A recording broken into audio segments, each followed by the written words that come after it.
बहराइच के सुजौली थाना क्षेत्र में रहने वाला एक परिवार 4 जून की सुबह पुलिस वालों के पास पहुंचता है और थाने में पहुंचने के बाद वो कहता है कि हमारी बेटी कल रात घर के बाहर सो रही थी अपनी मां के साथ। सुबह हम लोगों ने देखा तो वो बेड पर नहीं थी, यानी कि रात में वो कहीं चली गई है। आप लोग प्लीज़ हमारी बेटी को ढूंढ लीजिए। जब पुलिस वालों को ये पता चलता है तो उनको ऐसा लगता है कहीं रात में कोई जानवर वानवर तो नहीं उस बच्ची को उठा करके ले गया है। और इसके बाद पुलिस वाले आसपास के जो गाँव के क्षेत्र थे उसमें उस बच्ची को ढूंढना शुरू कर देते हैं। गाँव वाले भी बच्ची को ढूंढ रहे थे और इसी बीच में बच्ची अपने घर से लगभग 3 किलोमीटर की दूरी पर एक जंगल में रोते हुए मिल जाती है। पुलिस वाले बेटी को लेते हैं और इसके बाद मेडिकल जांच के लिए अस्पताल में भेज देते हैं। जब उस बच्ची का मेडिकल जांच होता है तो ये पता चलता है कि बच्ची के साथ रेप हुआ है। अब जब ये बात पुलिस वालों को पता चलती है कि इस छोटी सी 5 साल की बच्ची के साथ किसी ने रेप किया है और रेप करने के बाद में इसको जंगल में छोड़ दिया है, तो सबसे बड़ा पुलिस वालों के सामने चैलेंज ये था कि इस छोटी सी बच्ची को अपना शिकार बनाने वाला है व्यक्ति कौन है। क्योंकि गाँव में तो ना तो CCTV कैमरे लगे हुए हैं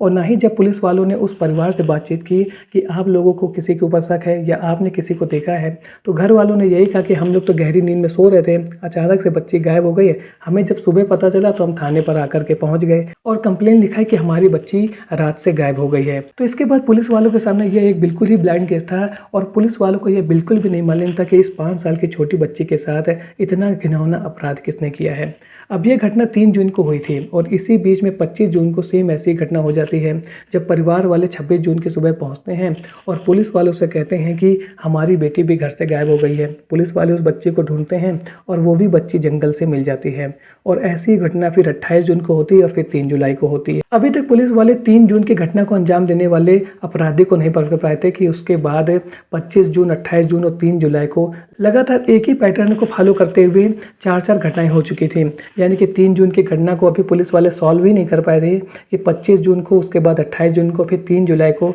सेम पैटर्न को फॉलो करते हुए घटनाएं हुई थी जहां पर बच्चियां अपने घर से गायब हो गई थी जिनकी उम्र 5 से 7 साल के बीच में थी और उसके बाद वो लोग जंगल में मिली थी और जंगल में मिलने के बाद जब इन बच्चियों की मेडिकल जाँच कराई गई थी तो इनके साथ रेप की पुष्टि हुई थी। तो अब सुजौली थाना क्षेत्र की पुलिस के सामने सबसे बड़ा चैलेंज ये था कि ये सीरियल रेपिस्ट कौन है जो गांव की इन छोटी बच्चियों को अपना शिकार बना रहा है। तो कौन था ये अपराधी, कौन था ये व्यक्ति जो गांव की इन छोटी बच्चियों को अपना शिकार बना रहा था? जानेंगे सब कुछ आगे इस वीडियो में। अब ये जो आरोपी है पकड़ा जा चुका है और ये सब ये काम क्यों कर रहा था, सब कुछ जानेंगे आगे इस वीडियो में। लेकिन इससे पहले आप वीडियो को लाइक और चैनल को सब्सक्राइब जरूर कर लीजिए क्योंकि ऐसे इंटरेस्टिंग वीडियो मैं आप लोगों के लिए हर रोज लेकर के आता हूँ। तो चलिए वीडियो को शुरू करते हैं विस्तार से। बहराइच के सुचौनी थाना क्षेत्र में पहली घटना हुई थी 3 जून को, जब एक छोटी सी बच्ची जिसकी उम्र 5 साल के आसपास थी वो अपने घर से देर रात अचानक गायब हो जाती है जब वो सो रही थी। और इसके बाद जब घर वाले पुलिस वालों के पास पहुंचते हैं और वहां पर रिपोर्ट लगाते हैं और पुलिस वाले उस बच्ची को ढूंढना शुरू करते हैं तो बच्ची अपने घर से 3 किलोमीटर की दूरी पर एक जंगल में मिलती है और उसके बाद जब उसकी मेडिकल जाँच कराई जाती है तो पता चलता है उसके साथ रेप किया गया है। अब ये केस सॉल्व नहीं हुआ था कि 25 जून को उसी थाने क्षेत्र में यानी कि सुजौली थाना क्षेत्र के एक दूसरे गांव में इस तरीके की घटना हो जाती है जहां पर एक बच्ची अपनी मां के साथ घर के बाहर सो रही थी। उसके बाद उस बच्ची को भी रात में किसी ने गायब कर दिया था और गायब होने के बाद में बच्ची भी जंगल में दूर पाई गई थी और वहाँ पर भी जब उसकी मेडिकल जाँच कराई गई थी उस छोटी सी बच्ची की तो ये पता चलता है कि उसके साथ भी रेप हुआ था। अब पुलिस के सामने एक केस तो सॉल्व नहीं हुआ था 3 जून वाला कि ये 25 जून वाला दूसरा केस और एक और आ गया था और इन दोनों केसों में जो घटना को अंजाम दिया गया था उसका जो पैटर्न था वो सेम था। रात में बच्चे को उठाया गया था, उसके बाद उसके साथ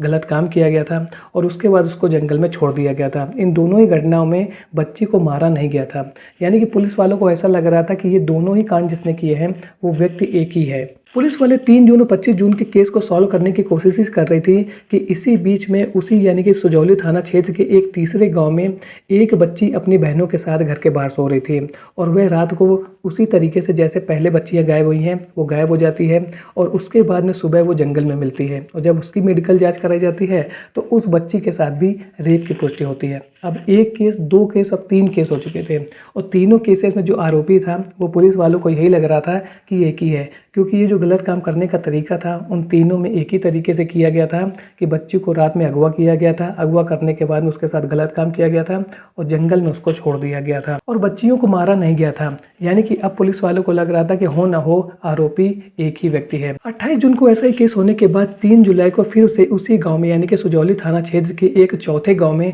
ऐसी घटना होती है और इस घटना में एक बच्ची अपनी मां के साथ सो रही थी और वो जो घर था उनका झोपड़ी नुमा था, उसमें किसी भी तरीके का गेट नहीं लगा हुआ था और इसी बीच में ये जो बच्ची थी अपने माँ के पास से गायब हो जाती है। रात में 3 बजे ये माँ उठती है और ढूंढती है कि मेरी बेटी तो आसपास है ही नहीं है। वो शोर शराबा मचाती है तो गांव वाले इकट्ठा हो जाते हैं। गांव वाले रात के समय में बच्ची को ढूंढते हैं लेकिन बच्ची नहीं मिलती है और इसके बाद ये लोग सुबह पहुंचते हैं पुलिस वालों के पास। अब पुलिस वालों के पास तो पहले से ही 3 घटनाओं की जानकारी थी, एक चौथी घटना 3 जुलाई वाली और जुड़ गई थी, तो पुलिस वाले तुरंत एक्टिव होते हैं और बच्ची को ढूंढना शुरू कर देते हैं। तो ये जो चौथी बच्ची थी ये भी जंगल से इनको मिल जाती है और जब उसका मेडिकल जांच कराया जाता है तो ये पता चलता है कि इसके साथ भी रेप हुआ है। और अब पुलिस वालों के सामने ये बहुत बड़ा चैलेंज हो चुका था कि 1 महीने के भीतर ही ये 4 केसेस हो चुके थे और उन लोगों को ये लग रहा था कि ये 4 केस तो सॉल्व हो जाए कि कहीं 5वां केस ना हो जाए। तो अब पुलिस वाले तुरंत एक टीम बनाते हैं, एक नहीं 2 नहीं बल्कि 5 टीमें बनाते हैं और अपने खुफिया तंत्र को भी एक्टिव कर देते हैं और उस व्यक्ति को ढूंढना शुरू कर देते हैं।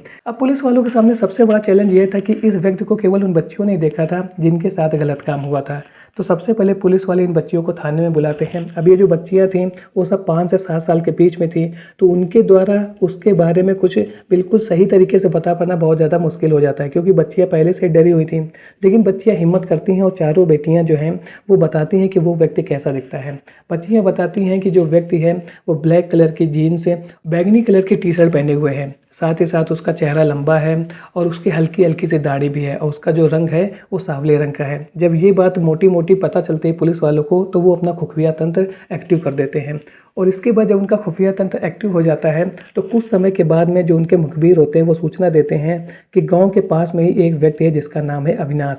और जो आप लोगों ने इन्फॉर्मेशन दी है उस व्यक्ति के बारे में जो बच्चियों के साथ ऐसा काम कर रहा है वो कहीं ना कहीं इस व्यक्ति से मिलता जुलता है। अंधेरे में रोशनी मिल गई थी कि आरोपी यह व्यक्ति हो सकता है और इसके बाद पुलिस वाले अविनाश को थाने में लाते हैं और उससे पूछताछ करना शुरू कर देते हैं। अब जो अविनाश था वो बहुत बड़ा शातिर क्रिमिनल नहीं था। पुलिस वाले जैसे उसको अपनी तरीके से तोड़ाई करते हैं, उससे पूछताछ करते हैं तो वह इस बात को कबूल कर लेता है कि उसी ने ही इन 4 बच्चियों के साथ ये सब गलत काम किया है। यानी कि पुलिस वालों ने अंधेरे में जो तीर छोड़ा था वो अब काम कर गया था और अब उनके सामने रेपिस्ट यानी कि एक सीरियल रेपिस्ट था जो छोटी बच्चियों को अपना शिकार बना रहा था और उसी गांव के अंदर। और इस व्यक्ति ने 10 किलोमीटर के अंदर यानी कि सुजौली थाना क्षेत्र के 10 किलोमीटर के अंदर ही के जो गांव थे वहीं रहने वाली बच्चियों को अपना शिकार बनाया था। तो अब पुलिस वालों को ये लगने लगा था कि हो ना हो जो बंदा है और इसी गांव के आसपास का है, यानी कि उनको बहुत दूर जाने की जरूरत नहीं है। लेकिन सबसे बड़ी समस्या यह थी कि इस व्यक्ति को केवल बच्चियों के अलावा किसी ने देखा था क्योंकि ये जो पूरा कांड करता था वो देर रात में करता था और उस समय गाँव वाले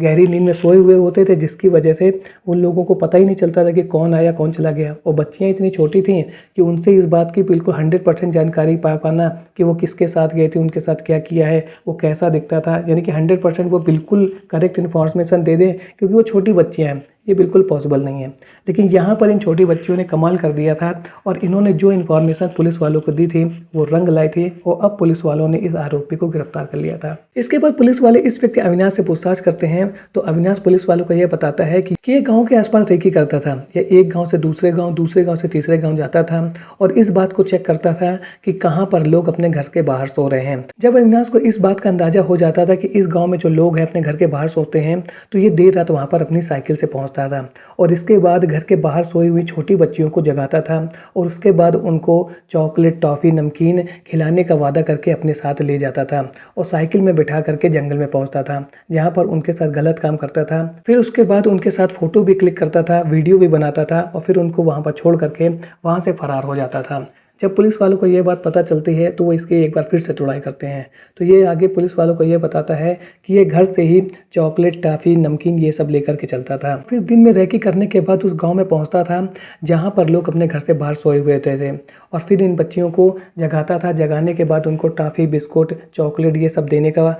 का लालच देता था और लालच देने के बाद में अपने साथ ले जाता था और इसके बाद उनके साथ दरिंदगी करता था और छोड़ देता था। जब पुलिस वालों को ये बात पता चलती है तो उन लोगों को बहुत ज़्यादा गुस्सा आता है और वो लोग इसकी जम करके तुड़ाई करते हैं। जब पुलिस वालों को ये बात पता चलती है कि कैसे अविनाश इन छोटी बच्चियों को अपना शिकार बना रहा था, तो इसके बाद पुलिस वाले पास्को एक्ट के अंतर्गत केस दर्ज करते हैं और कोर्ट में पेश करने के बाद उसको जेल भेज दिया गया है। तो आज के वीडियो में आपने देखा कि कैसे अविनाश नाम का यह व्यक्ति गाँव की गरीब घर की बच्चियों को अपना शिकार बना रहा था और ये बच्चियाँ छोटी थीं, यानी कि 5 से 7 साल की छोटी बच्चियाँ थीं और उनको वो अपना शिकार बना रहा था। उसको ये लगता था कि ये जो बच्चियाँ हैं आसानी से उसका शिकार हो सकती हैं, क्योंकि ये गरीब परिवार से आने वाली बच्चियाँ थीं और ज़्यादातर वो लोग गर्मी के समय पे अपने घर के बाहर परिवार वालों के साथ सोते रहते थे और जब उनके परिवार वाले गहरी नींद में होते थे तो ये इन बच्चियों को जगाता था। यानी कि इसके अंदर इतनी हिम्मत भी देखिए कि ये बच्चियों को जगाता था और उसके बाद उनको अपने साथ ले जाता था। और अब पुलिस वालों ने इस सीरियल रेपिस्ट को गिरफ्तार कर लिया है और अब ये जेल की सलाखों के पीछे है। तो आप लोगों से मेरी यही रिक्वेस्ट है